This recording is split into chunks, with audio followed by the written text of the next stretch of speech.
Jumpa lagi dengan saya Yedi Indra di Seruput Kopi Cantik dengan renungan yang berjudul Social Media Isn't Real. Cuplikan pelajaran dari Dr. Creflo Dollar sungguh menggelitik dan mendorong kita untuk sungguh-sungguh bercermin diri. Inikah pribadi kita yang sesungguhnya?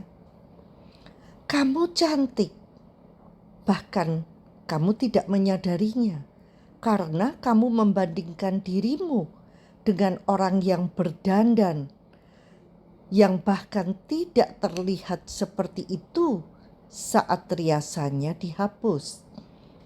Dia tidak terlihat seperti itu.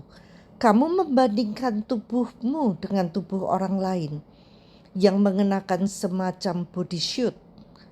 Kamu benar-benar tidak berpikir, bukan, bulu mata tumbuh sepanjang itu? Tentunya kamu tidak bisa berpikir seperti itu. Tapi entah bagaimana kita bisa. Dulu ketika aku tumbuh dewasa, kamu tahu siapa yang rambutnya kusut dan kamu tahu pula siapa yang rambutnya bagus. Sekarang semua orang punya rambut bagus. Semua orang punya rambut impor khusus dari India. Dan semuanya bagus.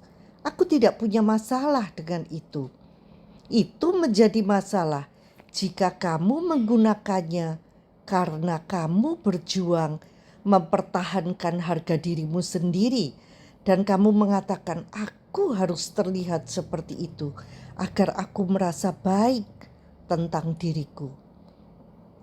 Sayangku, sampai kamu bisa melepaskan wig, melepas bulu mata tempelanmu, melepaskan body suit, dan bercermin serta berkata, aku suka kamu apa adanya, barulah kamu dapat menerima dirimu sendiri seutuhnya oleh Dr. Creflo Dollar. Ada beberapa teman yang tidak berani bertemu orang lain tanpa makeup. Gak pede. Olahraga pagi pun mesti pakai makeup dulu. Kita sudah terbiasa dengan segala bunga rampai yang menempel hingga kadang kesulitan menerima diri kita yang asli. Sudah menjadi tren zaman ini. Setiap orang menampilkan hal-hal yang wow di sosmed. Bahkan makin ke belakang menjadi tren dunia. Orang-orang flexing, menunjukkan kemewahan top agar dipercaya orang dan bisa menggait follower agar bisnisnya maju. Terbukti banyak yang tertipu bisnis abal-abal dengan berbagai bunga rampainya.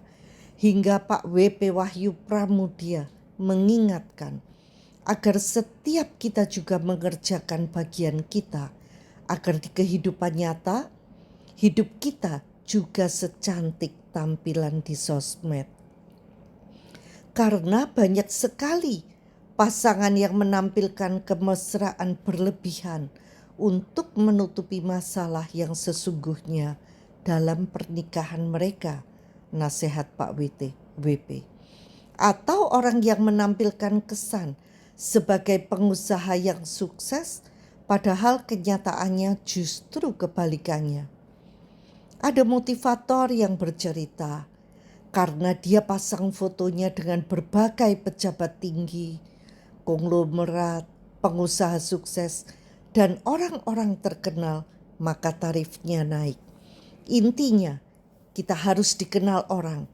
Bahkan motivator lain berujar, dosa besar kalau nama kita diketik di Google dan gak muncul info apapun. Harus dikenal orang dan usahakan jadi terkenal. Personal branding itu penting dan wajib, ujarnya tegas. Namun, semakin lama mengenal Tuhan lebih intim dengan menggali firman saat teduh, maka hidup jadi berubah. Tidak lagi mengejar self-confidence, percaya diri sendiri, sekarang mengejar God confidence, percaya diri karena Tuhan. Sesungguhnya rasa percaya diri kita ditentukan oleh kesadaran kita akan identitas kita yang sesungguhnya di dalam Tuhan. Tidak lagi bergantung pada kekuatan sendiri, melainkan bergantung pada kekuatan Tuhan.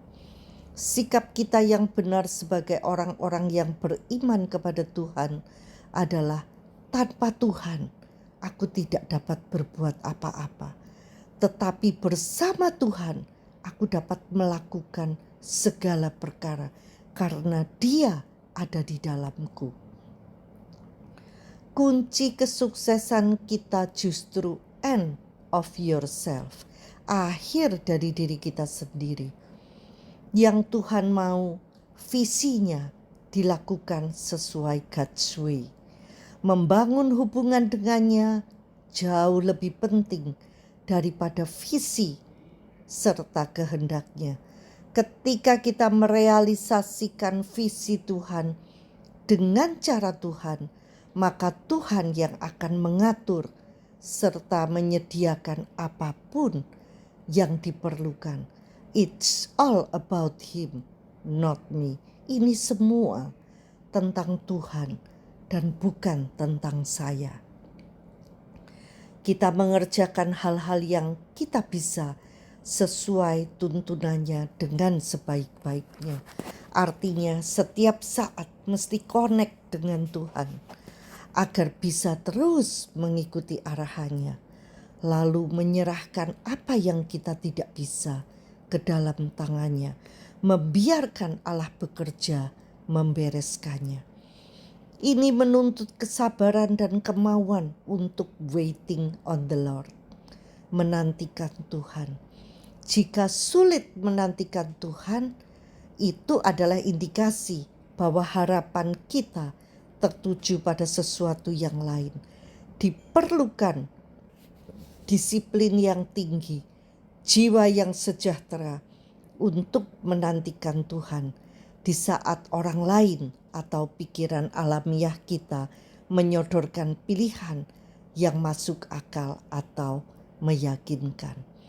Butuh kesabaran dan iman. Menarik bukan?